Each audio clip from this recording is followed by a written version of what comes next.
Bonjour chers téléspectateurs, nous sommes encore heureux d'être avec vous. Vous êtes actuellement sur Boostich TV. Voir autrement, percevoir autrement et agir autrement. C'est là le leitmotiv de Boostich. Ok? Et je vous rappelle que Boostich a aujourd'hui 7 ans. A 7 ans depuis le mois de juillet. La semaine dernière, nous avons parlé de l'autodiscipline. Nous avons défini et nous avons vu les aspects clés de l'autodiscipline. Aujourd'hui, nous allons continuer avec l'autodiscipline et nous allons parler de l'impact de la réussite, de l'impact de l'autodiscipline sur la réussite. L'autodiscipline est primordiale dans la réussite. C'est absolument important d'être autodiscipliné si l'on veut réussir. C'est en quelque sorte le moteur qui pousse à la réalisation des exploits dans divers domaines de la vie. Si vous prenez le sport, du sport à l'entrepreneuriat, autodiscipline peut vous y amener. De l'université aux arts, autodiscipline est nécessaire. À l'analyse de la vie des personnes qui ont réussi, lorsque vous faites l'analyse des personnes qui ont réussi, ou de ceux qui réussissent, on découvre que c'est parce qu'ils sont autodisciplinés. Ils font toujours preuve de maîtrise de soi. Ils font toujours preuve d'une grande maîtrise de soi. Ce qui leur permet de prendre de bonnes décisions, même en situation difficile.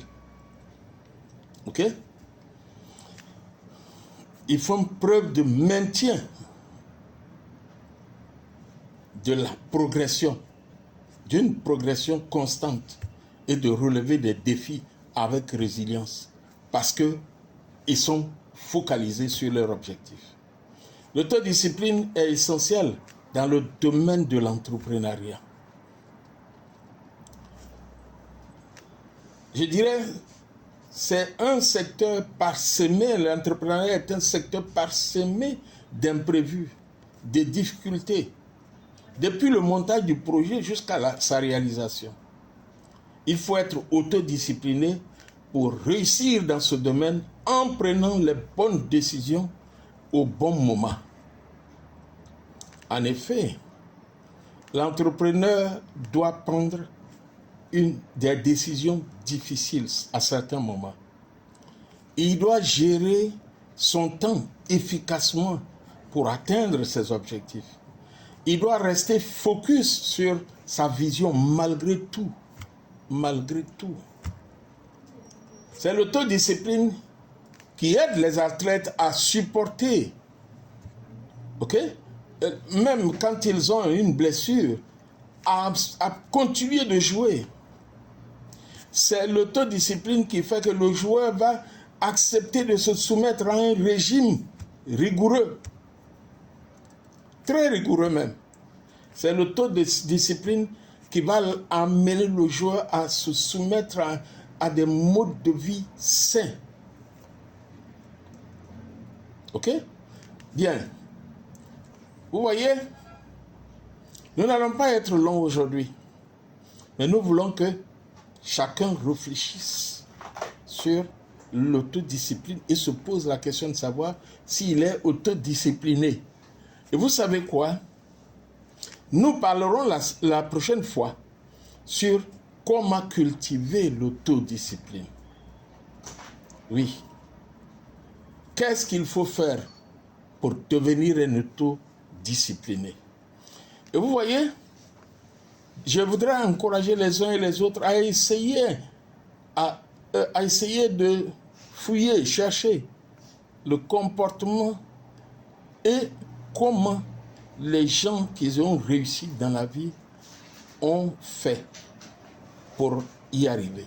Vous allez voir qu'ils se sont fixés des objectifs et ils ont été autodisciplinés. Chers téléspectateurs, c'est Boostich TV. Nous sommes heureux de vous avoir eu et nous vous remercions de par le monde entier pour vos réactions, pour vos appréciations, pour vos commentaires. Sachez que Boussitch, c'est voir autrement, percevoir autrement et agir autrement. À bientôt. Bye bye. Mais avant, abonnez-vous. Cliquez sur la cloche de notification pour ne pas rater les prochaines vidéos. Au revoir et au plaisir de vous retrouver